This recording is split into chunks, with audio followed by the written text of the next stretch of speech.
Bismillahirrahmanirrahim. Assalamualaikum warahmatullahi wabarakatuh. Perkenalkan, saya Fahrin Sibela dengan NPM 077822111087. Jadi saya mau mempresentasikan terkait dengan analisis pemilihan investasi penambangan batubara dengan metode discounted cash flow di PTX. Nah, saya melihat bahwa PTX ini dia bergerak di bidang pertambangan batubara dengan sistem tambang terbuka atau open pit mining. Kemudian perusahaan di PTX ini berencana investasi alat berat agar lebih efisien dan mandiri. Kemudian makanya diperlukan analisis kelayakan untuk menentukan skenario investasi yang terbaik. Nah, skenario investasi di sini menggunakan dua skenario. Ya. Skenario pertama itu menggunakan 100% modal sendiri, kemudian skenario kedua yaitu 70% modal pribadi, kemudian 30% itu kredit. Nah, penelitian ini ingin mengetahui seberapa layak proyek investasi ini dari sisi ekonomi. Nah, dua opsi pendanaan dibandingkan untuk melihat mana yang paling menguntungkan. Nah, untuk menilai apakah investasi itu layak atau tidak dijalankan, atau untung atau menguntungkan atau tidak diuntungkan, di sini menggunakan 3 indikator atau 3 parameter, yaitu NPV, IRR, dan PBP. Nah, 3 indikator utama ini digunakan. Misalnya NPV itu untuk menunjukkan apakah proyek untung atau rugi, kemudian IRR menunjukkan tingkat keuntungan, kemudian PBP itu menunjukkan seberapa cepat investasi kembali. Nah, saya akan membahas lebih lanjut terkait dengan 3 indikator utama ini untuk menilai apakah suatu investasi itu layak atau tidak untuk dijalankan. Nah, NPV itu cara untuk menghitung berapa besar keuntungan proyek masa depan jika dihitung dengan nilai uang hari ini. Pertanyaannya, kenapa dihitung menggunakan uang hari ini?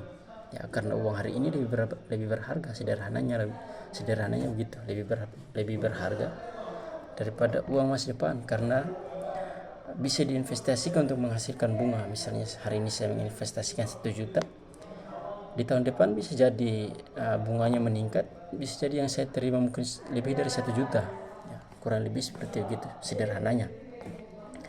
Nah, kemudian cara kerja NPV itu sendiri itu menghitung semua pendapatan dan pengeluaran proyek di masa depan. Kemudian semua nilai masa depan itu ditarik mundur ke nilai saat ini dengan rumus matematika diskonto. Hasil akhirnya disebut NPV. Kemudian IRR.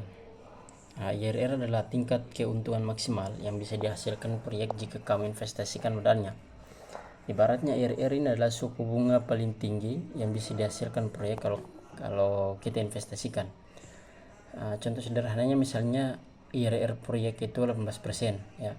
Sedangkan suku bunga atau peminjaman di bank itu target hanya 12%.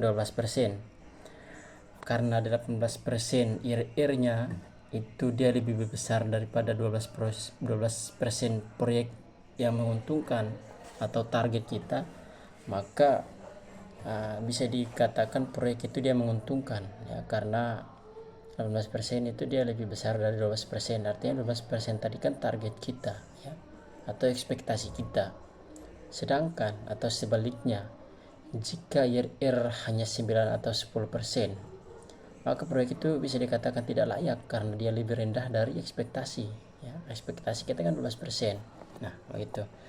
Artinya IRR memberitahu berapa persen hasil yang bisa kita harapkan atau kita dapatkan dari proyek. Semakin tinggi IRR, ya, semakin menarik proyek itu, atau semakin bagus proyek itu untuk dijalankan. Sederhananya begitu. Kemudian PBP atau payback period atau periode pengembalian modal. PBP ini adalah berapa lama waktu yang dibutuhkan untuk mengembalikan uang yang telah kita investasikan, ya. Mengapa penting PB ini?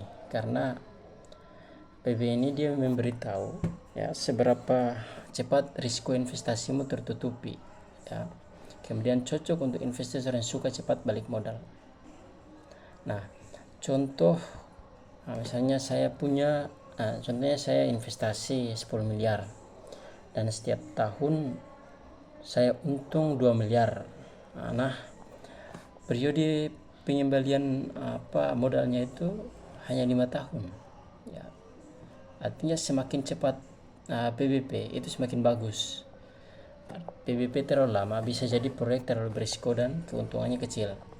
Sederhananya, kalau kamu punya proyek PBP-nya 6 tahun, maka kamu baru akan balik modal setelah 6 tahun. Setelah itu baru mulai untung bersih. Kemudian kita lanjutkan. Di sini ada rangkaian kegiatan penambangan. Yang pertama, land clearing, pemindahan tanah atas atau topsoil, atau kemudian pembongkaran OB, pengangkutan batu bara dan pemasaran. Total volume batu bara itu 25,6 juta ton yang saya baca di jurnal tersebut.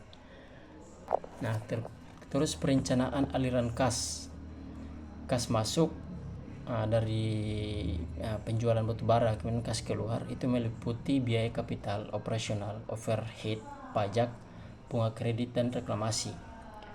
Simulasi cash flow meliputi seluruh pendapatan dan pengeluaran selama proyek berjalan. Hal ini penting untuk mengetahui seberapa besar laba bersih yang akan diperoleh. Nah, analisis ekonomi. Kita bisa melihat bahwa dua skenario ini, yaitu 100% modal pribadi dan 70% modal pribadi dan 30% kredit, di sini menunjukkan hasil yang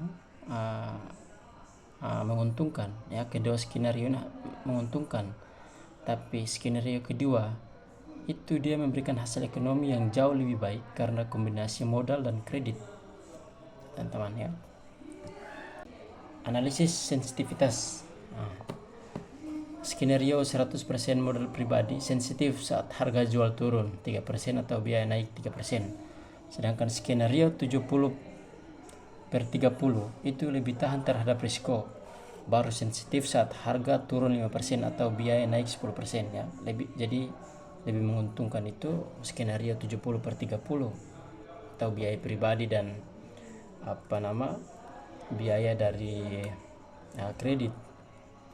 Ini analisis sensitivitas mengukur ketahanan proyek terhadap perubahan harga dan biaya. Hasilnya, skenario dengan kredit lebih stabil terhadap fluktuasi ekonomi. Fluktuasi ini yang saya ketahui itu kayak semacam, ini kan istilah ekonomi ya, bahwa fluktuasi harga itu merupakan turun naiknya suatu barang atau komoditas dalam periode waktu tertentu. Nah, itu yang saya ketahui terkait dengan fluktuasi. Nah, kesimpulan, investasi layak dijalankan. Skenario 70/30 lebih menguntungkan. Perusahaan harus tetap berhati-hati dalam pengambilan kredit. Dengan mempertimbangkan semua aspek, pilihan terbaik adalah menggunakan kombinasi modal dan kredit. Ini memberikan hasil keuangan lebih baik dan pengembalian modal lebih cepat. Sekian. Wassalamualaikum warahmatullahi wabarakatuh.